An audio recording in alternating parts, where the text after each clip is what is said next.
chapter 2, and we will be reading verses 1 and 16 responsively.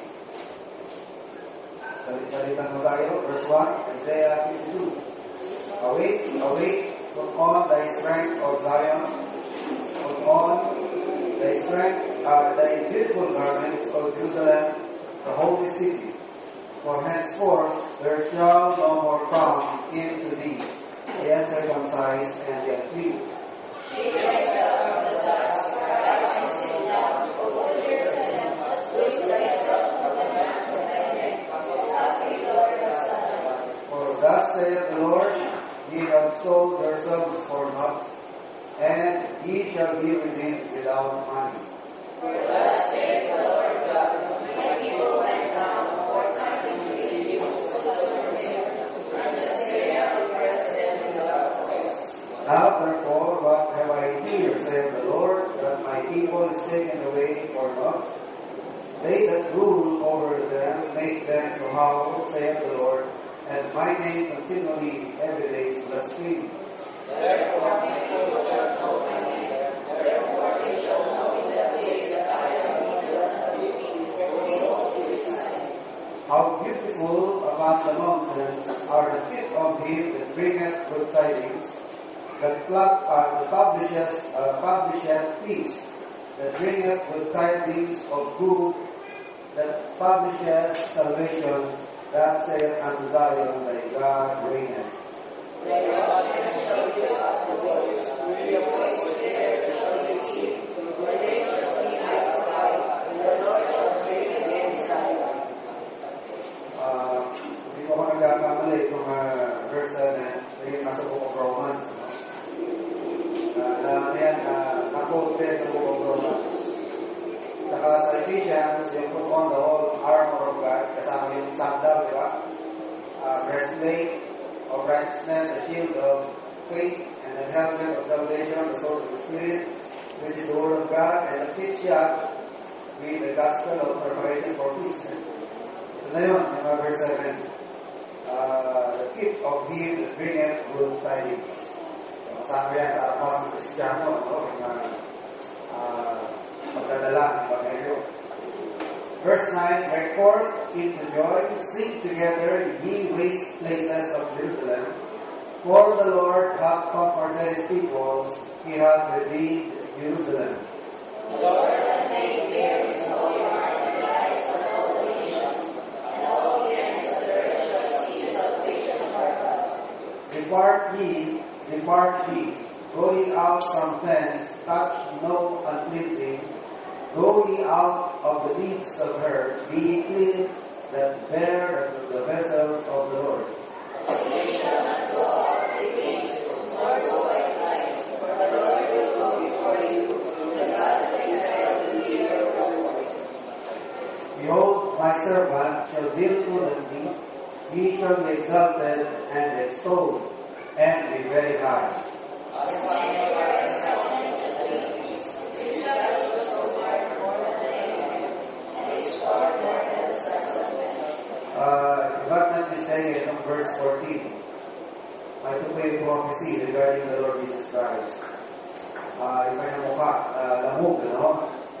Lamog sa suntok, sampal. Kaya sabi sa 14, as many were astonished at thee, his visage, his face, mukha, yun ang visage, was so marred that more than any man.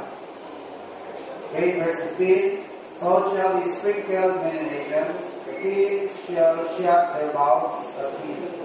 For that which had not been told them shall they see, and that which they had not heard shall they consider. God bless the reading of His Word. Bago naman tayo sa passage of Scripture for our lesson today in our Sunday School, Book of Matthew, chapter 19. Start again your Bibles to Matthew chapter 19, and from here we will take our messages. And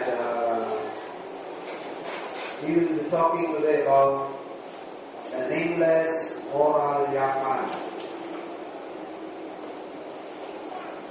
The nameless moral young man. for sure, pero pangalan niya. No? Wala naman tao walang pangalan. The reason we just state nameless dahil it was never mentioned. So, kagaya din ng rich man ni Lazarus, di ba? Si Lazarus, si Tulobe, na-mention ang name. Pero yung rich, hindi naman na-mention, kaya nameless. So, the same thing also goes true with this young man. No? His name was never mentioned in the Bible, so we say a nameless, moral young man. He was a young man of high morality. So, ano po ito? Very unlikely. Medyo bihira yan sa mundong ito. Bihira. Bakit bihira? Dahil alam natin, pagka young man pa yan, makusok pa lang. Usually, mga makusok pa yan, di ba? Bihira na ngayon makakita na young man na mataas ang morality. So, this is kind of unusual for a young man to be in a high position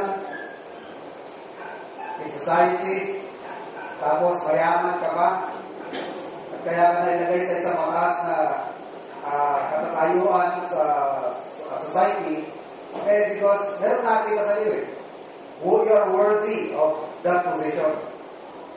No? Kahit naman siguro mga believer, marunong sila maglag, alam nila kung bulok yung tao, lalagay ko yan, bulok yan.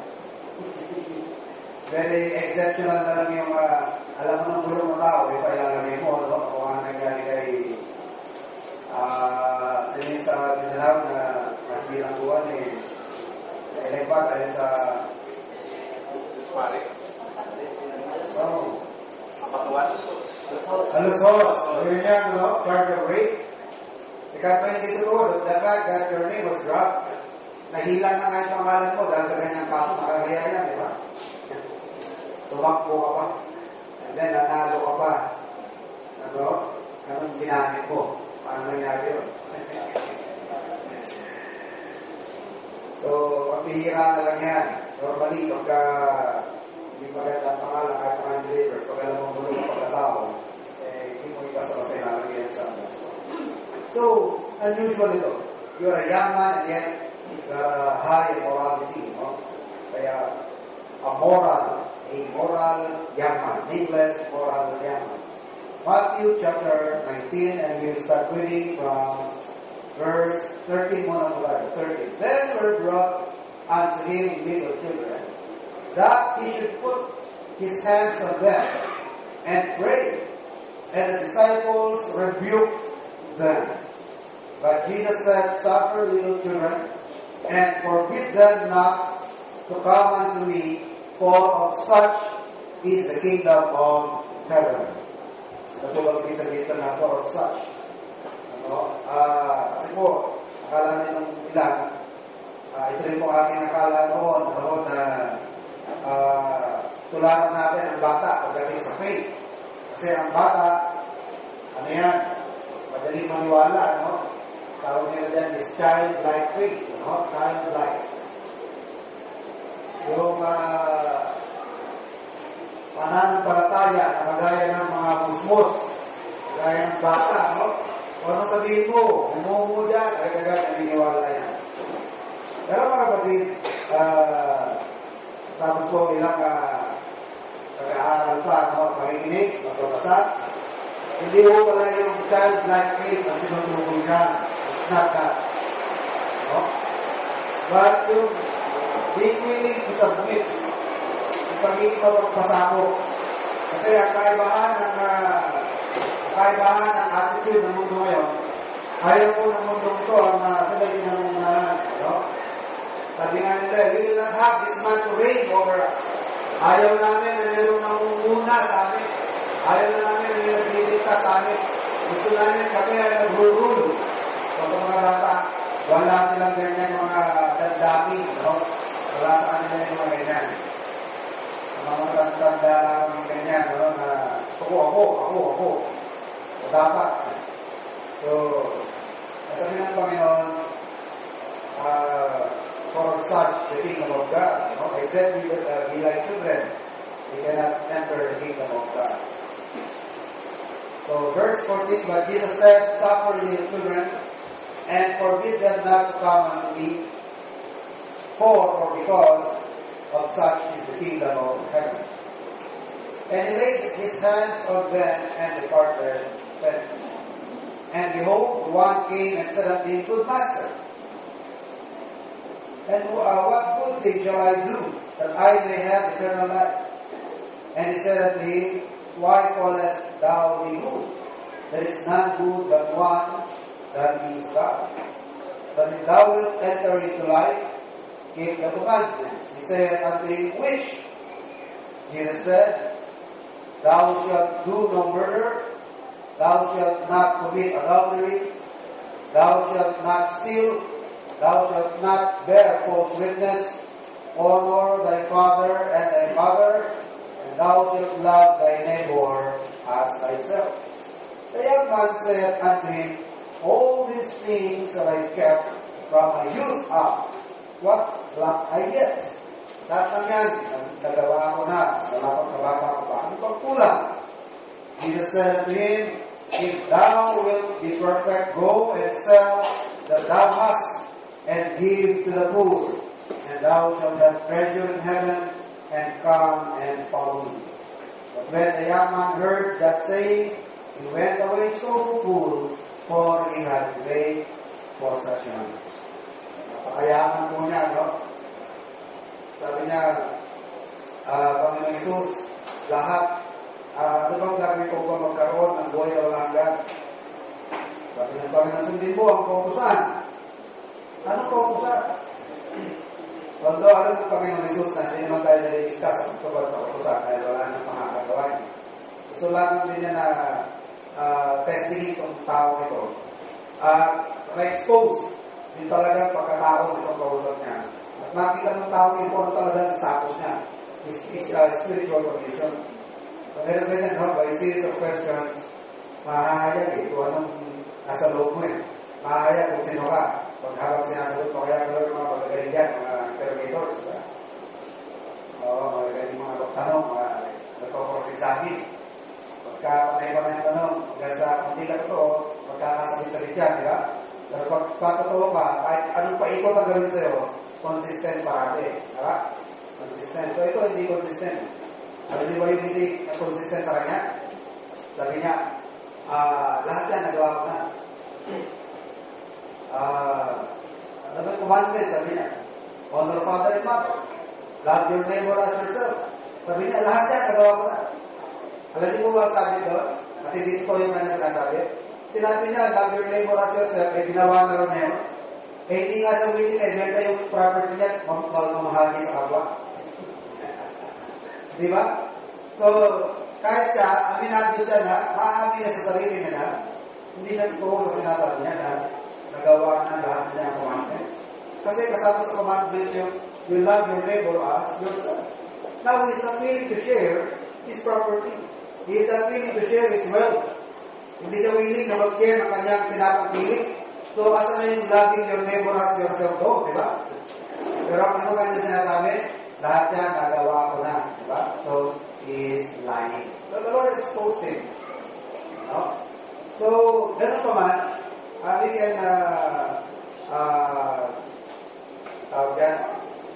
pwede natin siyang admire, we can admire na siya po isang tao na mataas pa rin ang kanyang morality, no? Sabi ko nga, that is unusual. Lalo pa, yaman niya, ang yaman usually ay papupusok, no? Hindi mga kabataan. Okay, so let's continue, no? The nameless, moral, yaman. Let's take a look at another passage, no? Kumain ko natin sa Mark chapter 10.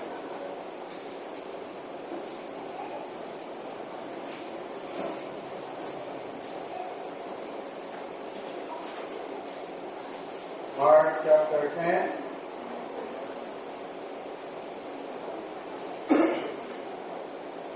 Let's start reading from verse 17 up to 22. Mark chapter 10, 17 to 22. It is the same incident. The same din po ito. Ito rin yun. No? Pero meron lamang ilang details detail na na-mention ni Matthew, na hindi na-mention ni Mark, may detail na na-mention si Mark na hindi naman na-mention ni Matthew. But it is the same incident. Yan pa rin yan. Particularly na ang tinuturo ko dyan, yung sinasabi sa verse,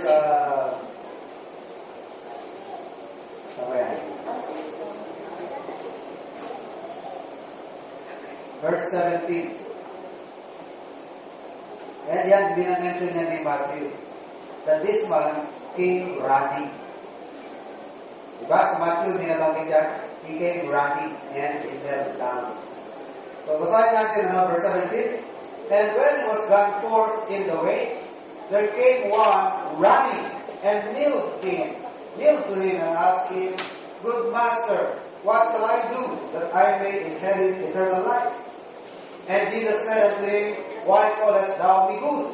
There is none good but one, that is God.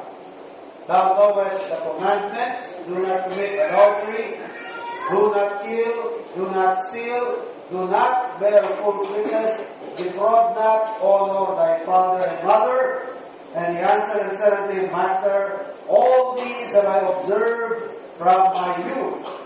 Then Jesus, beholding him, and loved him, and said unto him, One thing thou lackest, go thy way, sell whatsoever thou hast, and give to the poor, and thou shalt have treasure in heaven, and come, take up the cross, and follow me. He was sad at that saying, and went away grieved, for he had great possession. So, merong nabanggit si Mark na hindi po namin siya naman ni Matthew. Alam niyo po mga kapatid, ang Panginoon Jesus sa kanyang ilang taon po ba na ang Panginoon po ay nag-minister? For how many years did the Lord perform His public ministry? Okay, 3.5 years. Although alam po natin, He lived a total of 33.5 years. Bago siya namatay. So, the Lord died at a very young age. He was crucified for bata, 33. Pagkakalakasan pa niya, And He only performed His public ministry sa loob ng 3.5 taon. Pero yung 3.5 taon na yan, very rigid ang schedule. Masyadong busy ang Panginoon. Halos walang pahinga na yan. Tuloy-tuloy yan. Sabi niya, I have no sure place where to lay my own head. Kung saan-saan na lamang matutulog ang Panginoon. Kung saan-saan bahay. Minsan, hindi na talaga siya makapahinga. Kahit napakaraming tao, gagawin ng Panginoon, lalayo na lamang siya. Sasakay ng bangka, tatakas, pupunta sa kabilang ibayo. Pero kahit nasa kabilang ibayo na ang tao, hinahabol pa rin siya, di ba? Paglalakad, yung mga tao sa kabila. Pagdating ng umaga, na naman, makikita ng kabila. So, makikita natin na those 3.5 years of our Lord Jesus Christ ay hindi mo wasted yung tatlong kalahating taon. Marami siyang naikot, marami siyang na-encounter ng mga tao. Hindi lang ng maraming tao, kundi maraming iba't-ibang klase ng tao. That's the point, Iba't-ibang uri ng tao kanyang nakakarap. Iba-iba rin po ang karakter ng mga tao kanyang nakakarap. Pero mga kapatid, isa lang ang din yan. Correct? Isa lang ang pangangailangan yan. At isa rin po lang ang katotohanan na dinadala.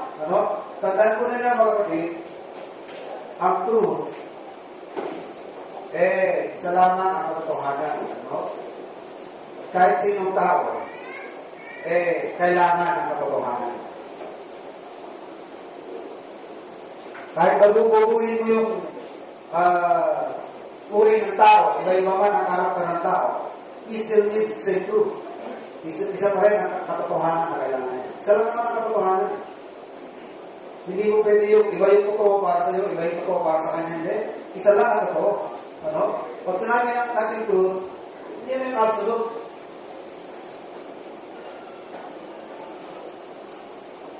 Truth is is absolute. Walang, ito, mas totoo ito para sa mga mahirap. Ito, mas totoo para sa kahiyakan. Ito, mas totoo para sa mga may pinag-aralan. Ito, hindi masyadong totoo ito sa mga walang pinag-aralan. Hindi yung mga kapatid. When we say it is truth, walang degree yan. Walang degree. This is more true. And this is less true. Walang ganon. Pag sinabi natin truth, it is what? Absolute. No? At lahat ng tao, iba-iba man ang karakter, iba-iba man ang status sa buhay, iba man ang antas ng pinag-aralan, o antas ng kalagayan sa society, they still need the same truth. It's just a matter of kung paano mo i-apply sa tao. Kung paano mo lang i-apply sa kanya. Kung paano mo i-apply. Pinagkailangan ko sa word. Kung paano mo i-address sa kanya yung kanyang pangangailangan na katotohanan. So, ang Panginoon, sa kanyang 3.5 years na pag-minister dito sa lupa, sa kanyang earthly ministry, marami siya nakaharap. May humble, may proud, may self-righteous, mayroong mga penitent, may mga maraming hinayin sa buhay, mayroong mga palalo, yan ang aking sabihin. Pero isa lang ang kailangan nila. Kailangan nila ng katotohanan. No? And the Lord gave to everyone their need. Kailangan, iba-iba kung paano dinala ng Panginoon, dinrive home. Iba-ibang pamamaraan kung paano dinadrive home ng Panginoon sa mga tao sa mga katotohanan at dapat nilang marinig at dapat nilang malaman.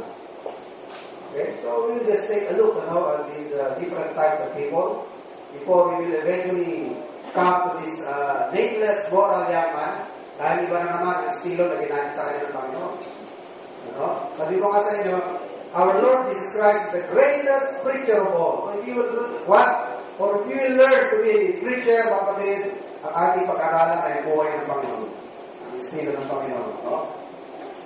So in this parable, the Lord came in contact with representatives of every phase of human character. No? Na makikita natin sa sangkatauhan. And it's also very profitable. Marami po tayong mabe-benefit kung ating pong pag-aaralan. Kung paano yung sinagawa ng Panginoon o kung paano inadapt ng Panginoon ang truth na kailangan ng bawat isa ayon sa kanyang kalagayan, ayon sa kanyang karakter, ayon sa kanyang status, ayon sa kanyang kalalagayan, sa buhay, o sa kanyang pag-ugali, inadapt ng Panginoon ang katotohanan sa mga iba't ibang karakter ng mga tao. Meron sa natin ng mga religious people. Di ba? Salamat, marami sa mga religious people, mga kapatid, they're being religious. Yung kanilang pagiging religious was only used as a cloak. Ano yung cloak? Pang takip lang para may tago ang kanilang tunay na sa mga self-righteous, yung mga alam mo, mga banal, kung makatingin sa kapwa. Ganyan, kasalanan kayo. Kasalanan mga kapitbahay ko na ito. Marahongin mga kapitbahay ko na makasalanan. Ayaw nila akong tularan na araw-araw na nulobena, araw-araw na simbahan. Ayaw nila sila maging tahimik ng mga tao. Ayaw nila tumulat sa akin.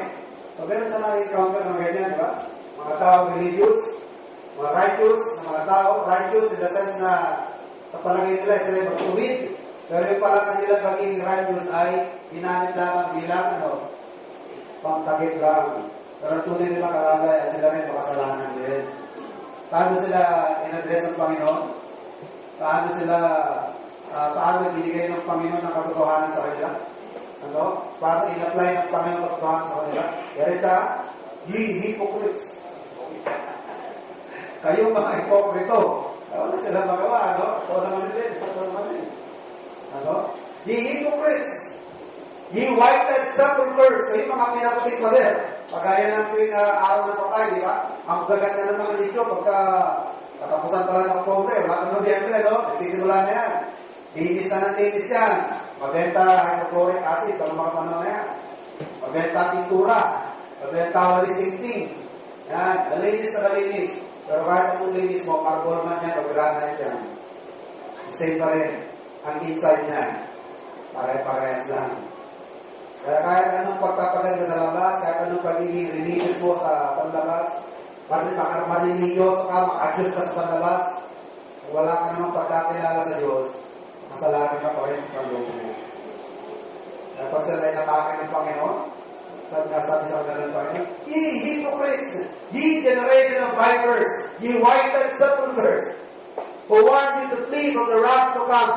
Paano ko po nasabi mga kapatid? Paano natin masasabi na mga hipokrito sila?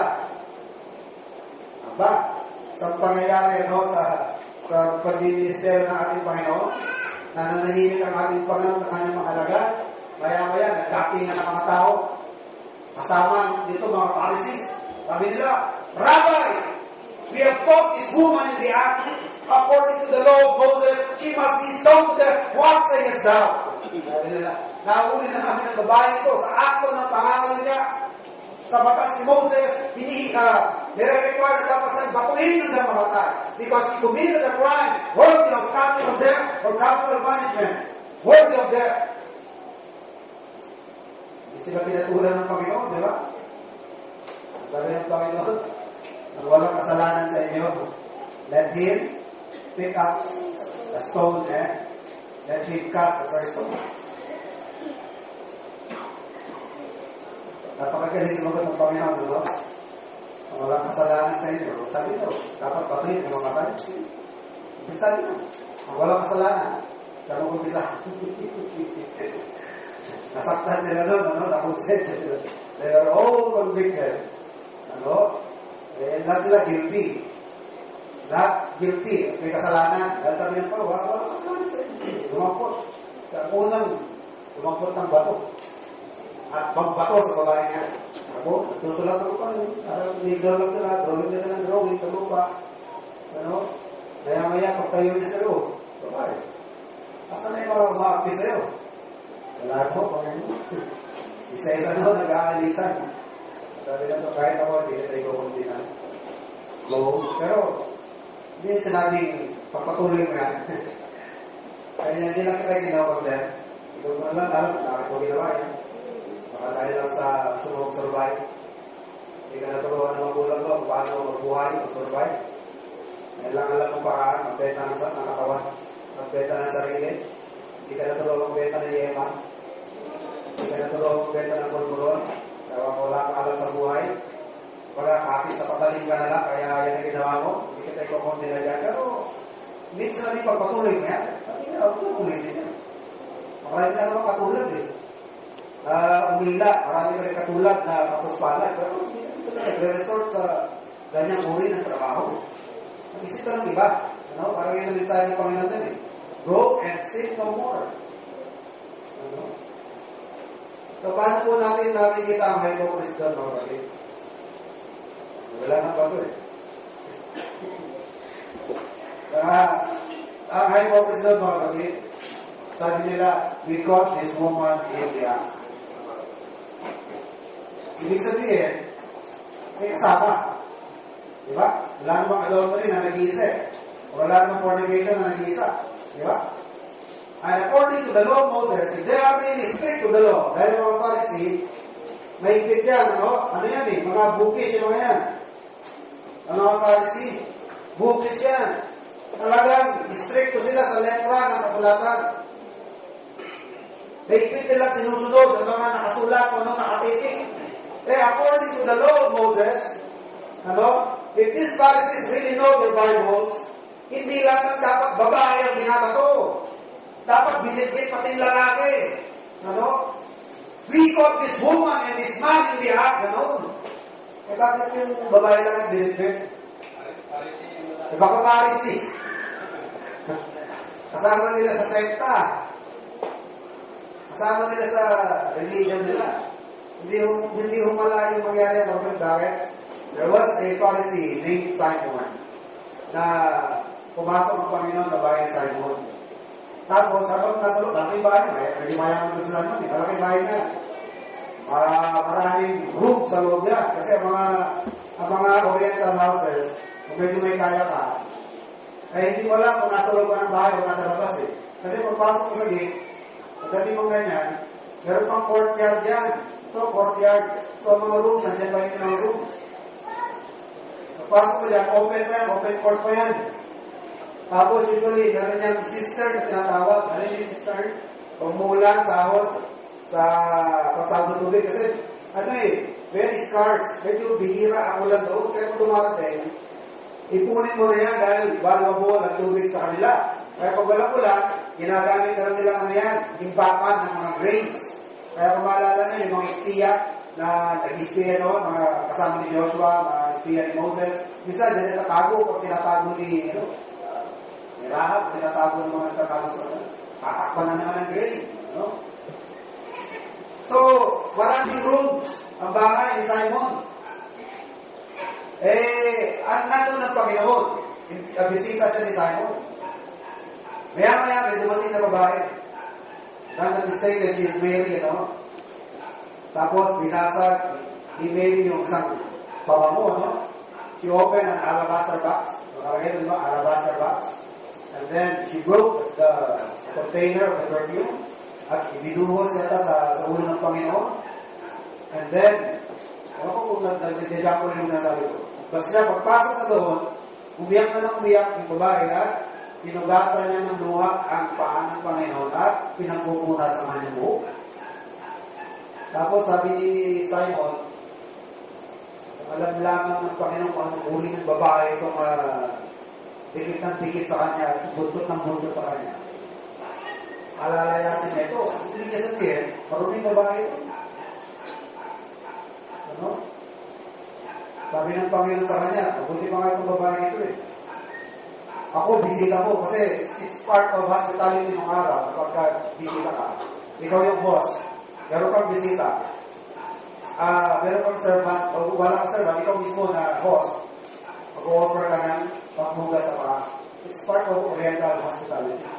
Sabi ng Panginoon, ako nga, pagpasok ko sa bahay ko Hindi man lang nag-offer ng pagmugas sa paa. Samantala itong babae ito hindi tumigil ng kapupunas ng aking paa, ng kanyang luha at ng kanyang buhok. Ang point doon pagpapagin, bakit hindi ko rin ang mga Pharisee? Kabisado ng babae yung mga kwarto. Ang huwag mo nyo sabihin. Bakit kaya kabisado ng babae yung mga bahay nitong Simon? Customer. Customer na sabi ko. Kasi magpasok na hindi ng Mary. Malaking bayan Alam na alam ng babae kung saan pupunta Alam niya kung nasaan yung bahay ni kung saan kwarto ni Simon o kung saan pumunta. Yan namin sinasabi mga kapatid na sa pag-minister ng Panginoon. Marami siyang na-encounter na pagpuri ng pagkatao. Pero isa lang naman ang katotohanan na dapat nilang malaman dapat marinig. At inaadat ng Panginoon yung katotohanan na yan. Siguro sa karakter o kaharap niya. Medyo mga self-righteous, kailangan ito. Kailangan supplyin ito mga to. Kailangan prangkahin ito mga tao nito. Kasi nasabi sa kanila, hypocrites. Matthew 23:33. Matthew 23:33. Ye serpents, ye generation of vipers, how can ye escape the damnation of hell? Kaya may sinasabi ng Panginoon, ye hypocrites. Ayun mga hipokrito. Okay, another group, or another character of people na maaaring na-encounter ng Panginoon sa kanyang pagbiministeryo sa loob ng 3 kalahating taon. Ito mga grupo ng tao na given to indulgence. At magpapala yun, marami pa rin naman ganyan mga tao na marami po ang mga hindi malaman kung sa maghanap ng pagkain. Marami sa atin, isang kahig, marami sa atin mga kababayan, isang kahig, isang tuka. Hindi man lang makapag-save para bukas. Kung ano yung makahe, yan ang tutukayin mo. Wala kang makahe, wala kang tuka, wala kang pagkain sa araw na ito. Ano? So, anong araw, ganoon na rin. Habang marami po naghihirap, marami na itong mga tao doon, ito ang kanilang buhay. They're living in luxury. Ano? Given to indulgences. Oriental ease. Relax lang sa bahay. Paikot-ikot lang, ano. Bawat ganyan. Yes, ma'am. Yes, sir. Give me water. Pag ibang kumpas, yes, ma'am, ano bang merienda ang gusto nyo? Iba naman, magpuliling lang, ano? Sa ganun lang, alam na kung anong kailangan, ano? Given to Oriental ease, habang marami po ang mga nagugutom. What else? Mga tao po na given to not only indulgences and luxuries, but given to fleshly appetites. Usually, yan ang kakambal ng kakamihan ng tao sa buhay. Wala nang mapaglagyan ng buhay, ano, ng pera. Wala nang mapaglagyan sa kanilang kinikita. Yan na, indulgence. Kung ano na lang kanilang mga sinusubukan sa buhay na makakapagpaligaya. Kumbaga, sawa na sila sa ligaya na dinudulog ng pagkain. Sawa na sila sa mga ligaya na dinudulog ng kung ano nung luxury. Subukan naman natin ng shabu. Subukan naman natin ng ecstasy. Subukan naman natin kung ano binibigay nito. Subukan tayo ng ba't ibang uri ng babae. Ano? Ano mga bagay-bagay? Indulgences. Fleshly appetites. Yan. Meron ko mga na-encounter na ganyang karakter ng mga tao ang ating Panginoon. At paano po dinrive hope ng Panginoon ang katotohanan sa kanila. Ano? Luke chapter 9 and verse 23. Ano po ang sinasabi ng Panginoon sa kanila? If any would be my disciple, let him deny himself, take up his cross daily, and follow me. Kung gusto ninyo magkaroon ng buhay na walang hanggan, magkaroon ng bahagi sa Panginoon, maging disipulo ng Panginoon, it will require what? Self-denial. Hindi ko tayo against sa comfort. Ano na yan, ano? Dahil hindi tayo lalapit sa Panginoon kung ayaw natin maging comfortable araw-araw. At yun naman, pagdadalan sa atin ng Panginoon, ang langit, ano, binabanggit sa atin, eh, komportable tayo dyan. So, we're not against comfort. Ano? Pero kung yun na lang hinahanap natin sa buhay, comfort sa buhay, o yung ligaya, gratification, masatisfy ang ating mga kapritsyo ng katawan, ano? O mga hinahangat, mga hinahanap-hanap ng ating katawan. Eh, hindi ka fit, karapat-dapat na maging disipulo ng Panginoon. Dahil ang disipulo ng Panginoon, maraming mga gagalingan na po. Self-denial. Well, sometimes being a follower of the Lord Jesus Christ will require sacrifice or some comfort. Minsan, nasakripisyon mo yung comfort. Supposed to be, hindi nagkakaloko-loko ba din mo, di ba? Pero dahil sa gawain ng Panginoon minsan, wala kang magagawa dahil disipulo ko ng Panginoon. Hindi lang naman tayo disipulo in good season, di ba? Tama ko yan? Disipulo lang ba tayo pag wala, pero pag wala na, hindi na. Pag bagyo iba na kulay natin. Nagiging tunay na asin na, kaya ayaw simba baka mabasa. Kung mabasa, malulusaw. Ano ba ang ating rule sa pagsimba ng pagkabi? Pagpalakas ang ulan, pero kaya mo pa rin magsimba, simba pa rin. Ano? Maliban na lang kung hindi talaga posible na ang pagpunta nito. Sa aking parte naman, kahit anong lakas ng ulan, pupunta pa rin ako rito. Kung may darating, hindi tuloy ang service, wala, punta, magagawa. Pero, yung maliban na lang kung sa bahay namin, bumabaha na rin ako, kawawa na ng bahay namin. At yung mga bahay nyo, bumabaha na rin postpone muna. Pero kung kahit bumabaha sa kalsada, pero okay din lang naman sa bahay namin, okay lang din lang sa inyo, kung kaya pa ninyo magpunta, okay lang ho. Pero hindi ho mawala, hindi ho absent. May darating na dalawa o isa, tuloy. Tuloy yung dalawa. Mananalangin yung dalawa, mag-aaral yung dalawa.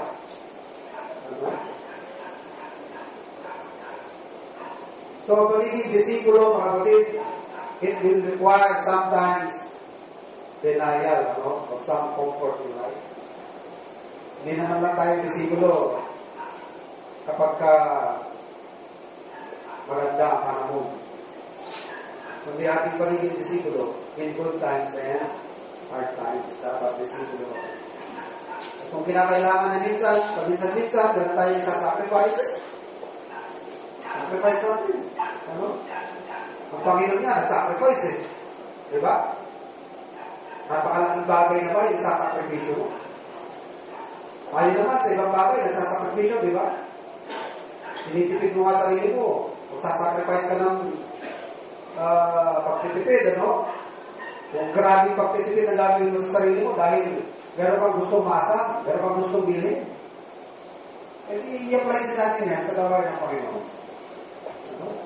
Sacrifice din namin sa mga.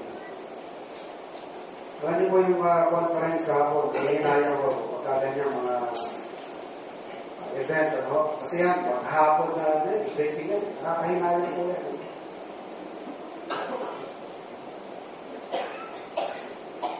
Lalo pa, meron tayong marinig na mga aminin na ho natin, dahil talagang magagaling mag-preach. Dahil hindi ganun kagaling. Pero nakakahinayang ang mga marinig po natin. Nakakahinayang yun. At ito rin po sasabihin ko, hindi sa lahat ng panahon, buhay ang mga yan. Hindi sa lahat ng panahon, marinig mo yung mga yan. Parang araw, kung di man mamatay, magkakasakit, mawawalda, hindi mo na marinig yan. Kaya habang available pa sila, pagdanan natin sila. Dahil, pagkatutin yung panahon na kahit gusto mo makarinig, nanigis man, wala, nagkakain.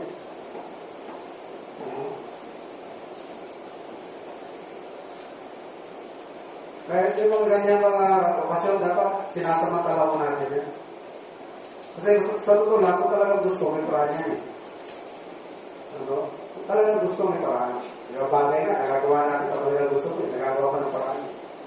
Pero kung ayaw ko, ay posible, nahanap ka ng dahilan. Ganun din po yan, pagdating sa paglilingkod. Pag gusto, magagawa ng paraan. Pero kung ayaw mo, kahit anong gawing paraan para sa iyo, hahanap ka pa rin ng dahilan. Magaya ng pagsimba, sikapin po natin, mga kapatid, na hindi po tayo nalilate. Kaya nga tayo binigyan ng Panginoon ng buwan. Ano ba pahiwatig ng Diyos? Nagbigay siya ng buwan, ng araw. That is for time and seasons. Hindi lang yan for sign. But for time and seasons, para matuto tayo na magprograma ang ating ginagawa.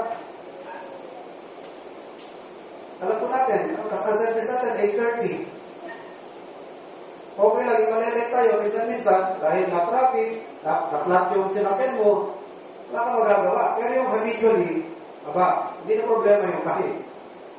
May problema na sa atin, problema doon. Huwag mo nang isisi yan sa kung ano nangyari. Huwag mo nang isisi sa kung ano nangyari kagabi. Okay pa minsan talaga hindi maiwasan yan Pero yung maging habitual na lifestyle, I think there is something wrong. Not with God's circumstances. Siguro nasa atin na po ang problema. Dahil mga kapatid, hindi lang sa sayang, ito lang nakakahinayang. Kung baga sa ibon, busog na yung mga early birds, mga early riser, marami na silang nakain, ikaw magsisimula ka lang. Na naiwan sa'yo, tira-tira naman. Tsaka isa pa, yan ang kagustuhan ng Panginoon. Diba sabi, we need to do all things decently and orderly. Sabi, orderly po tayo. Kasi sa ibang bagay, nagagawa naman natin ng paraan eh. Sa trabaho, kahit hindi ka kumain eh. Correct? Huwag lang mali. Tama? Kahit may sakit, talagang papasok, huwag lang maka-absent. Dahil baka masama sa record mo. Ayaw mong may masabi sa'yo. Baka mawalan ka ng trabaho. Eh, ano ba nakakahigit? Yung ating mga trabaho sa ilarja o ang mga bagay-bagay na para sa Panginoon. Diba? Sana po na pag-iisipan natin yan. Ano? Huwag mo tayo maano lang yung parang sanay ka nang narinig to, sanay mo nang narinig, nasasaktan ka pero parang nasasanay din. Isa puso mo natin, mga kapatid, isa puso natin. Huwag natin sabihin, hindi ka mapapasok, kaya mo nasasabi yan. Huwag na tayo magpupusan. Huwag na tayo magkwenta. Ano? Baka magkaalaman pa tayo. So, we need to be orderly, decent, do all things decently and in order. Sasabi ng Panginoon, it behooves us to fulfill all righteousness. Yan ang paniling disipulo, no? Yan ang isinasakripisyo. Kaya ko hanga doon sa kahit na galing pang gabi, we still situate na makakapin. Sabi ko nga, kahit inaakto kayo, basta magsimba kayo, okay lang sa akin nun. Gusto nyo, bigyan ko pa kayo ng unan. No? Maglagay tayo ng mga folding bed dito sa church. So at least, nasa simbahan. No? So if we are a disciple of Christ, there is a cross to bear. At minsan nagre-require yan ng self-denial. Kaya yung mga Oriental people na sanay sa Oriental East, na mga nakakaharap ng Panginoon, ano? If any would have part in my kingdom, if any would be my disciple, let him deny himself, take up his cross daily, and follow me. Meron minsan mga sakripisyo gagawin sa ating buhay. Minsan yung mga sinisigaw ng laman mo. Sanay ko sa mga indulgences. Nag-i-indulge sa mga fleshly appetites. Sabi ni Paul, huwag mong pagbigyan yan. I-deny mo yan sa katawan mo. Hindi karapat-dapat yan, hindi nararapat yan. I-deny mo yan. Deny yourself. Take up your cross and follow the Lord Jesus Christ. Kaya na sinabi ko earlier, mga kapatid, isa lamang ang katotohanan. Isa lang ang katotohanan dapat panitin na lahat. Because truth is absolute. So itong truth na ito, mga kapatid, applicable yan sa iba't ibang uri ng tao, sa iba't ibang uri ng karakter ng tao. It permeates everyone. Ano? Kailangan niya ng lahat. Iba-iba lamang kung paano ina-adapt ng Panginoon. Dahil sa iba-iba po ang karakter ng tao. So, applicable din po sa atin lahat yan. Dahil yung mga conditions na nag-exist ng araw, nag-exist pa rin ngayon. Kaya kanina umaga, nakakalawa ko sa devotion during his birthday. Kagaya ng mga preachers ng araw na kung ano yung mga available na mga illustration ng araw, kagaya sanay sila nakakamit ng baka. Diba? Kaya sa preaching nila, illustration nila, baka. Kaya sanay tayo sa cellphone ngayon, straight dito sa devotion, cellphone din. Ang Christian dapat ayos ang signal. Ang Christian dapat hindi nalolobat. Perfect na. Kung ano ka, kung gusto mo maging condition ng cellphone mo, saka kailangan may load. Ituloy nyo, no? Kahit maganda ang unit mo, napakagandang napakagandang klaseng cellphone niya kung walang load. Diba? Mas maganda pa yung safeguard na cellphone. At 300 lang, sa Muslim. At least, gumagana. Kahit ang worth 14,000 yan, wala namang load. Diba? O kahit kung may load, wala namang charge. Kailangan din charge. Ang Christian, parang dapat fully charge.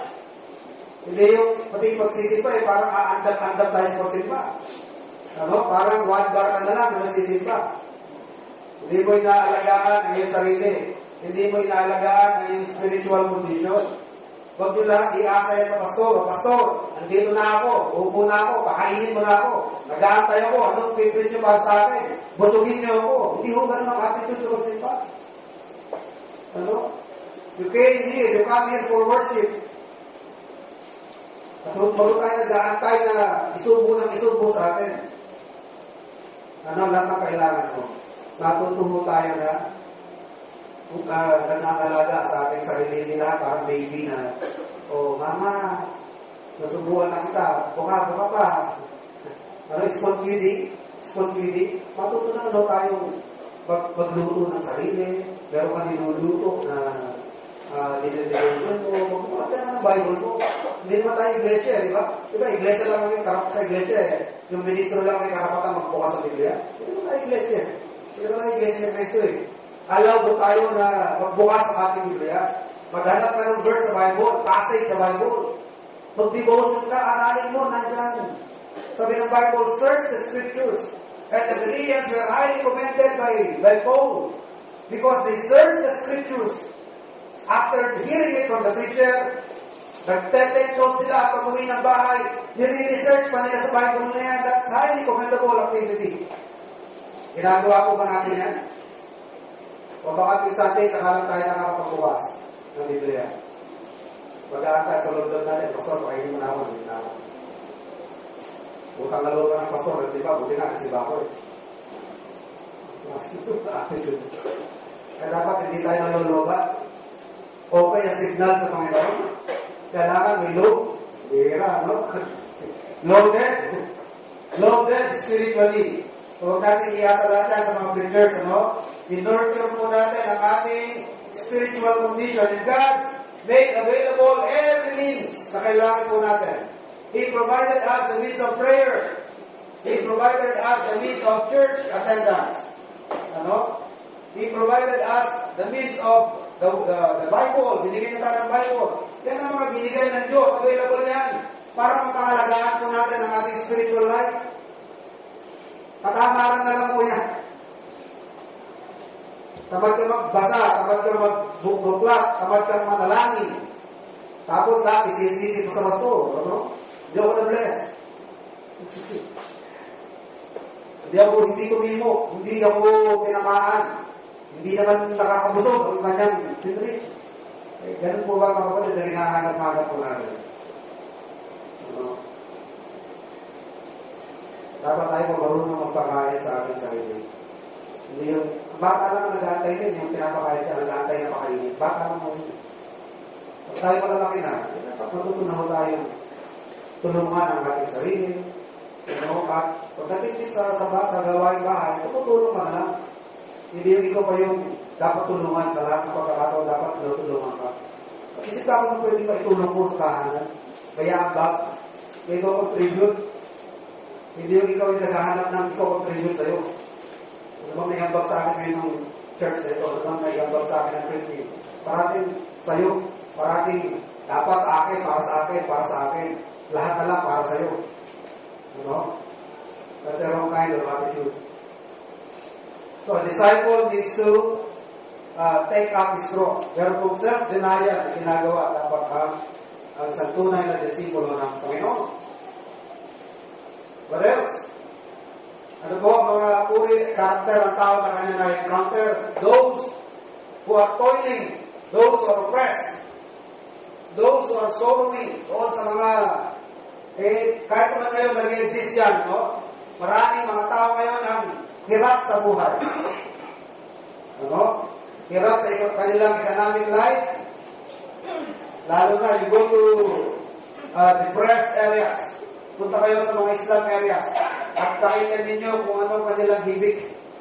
Kaya sa isang banda, mga kapatid, meron din naman good. Hindi naman lahat o evil ang meron sa TV. Ano? Kahit paano meron ding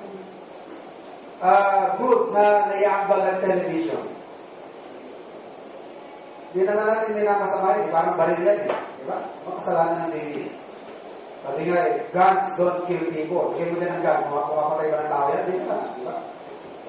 Diba meron kayo ng kasabihan? Guns don't kill people. But people kill people. Correct? Guns don't kill people. But people kill people. Ganun din ang TV. So nakita ko na sarili.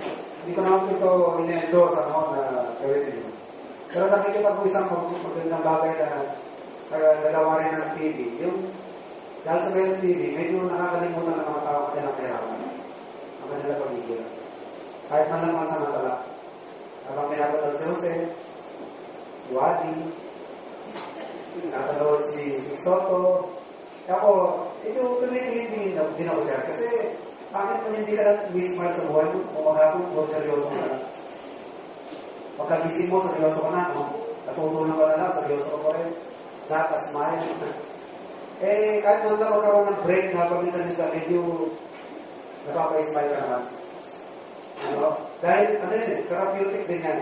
And the Bible tells that, sa Proverbs, a merry heart doeth good life, and medicine. Di ba may verse? A merry heart doeth good life, and medicine. Doon yata bilis nyo ng Reader's Digest, Di ba meron din sa Reader's Digest? Sabi nila, laughter is the best medicine. Kasi, medyo therapeutic din yan. Pero therapy. Kasi kahit wala kang ilagay na masama sa katawan mo, yun mismo katawan mo, merong masamang item na nandyan. I forgot the name of the chemical na nasa katawan natin. Na, kapag under stress ka, dumadami yung ang volume